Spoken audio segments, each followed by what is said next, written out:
ગિરગઢડા તાલુકાના સનવાવ ગામે 16 સગીર વર્ષીય કિશોરીનું અપહરણ કરી અને દુષ્કર્મ આચરનાર નરાધમને ગિરગઢડા પોલીસે ઝડપી પાડ્યો. પકડાયેલ શખ્સનું ગિરગઢડા પોલીસે સ્થળ ઉપર લઈ જઈ રિકન્સ્ટ્રક્શન કરાવ્યું.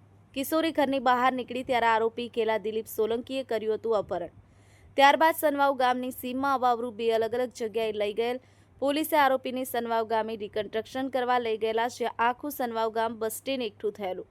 પકડાયેલ આરોપી વિરુદ્ધ પોક્સકો કલમ હેઠળ ગુનો નોંધવામાં આવ્યો છે.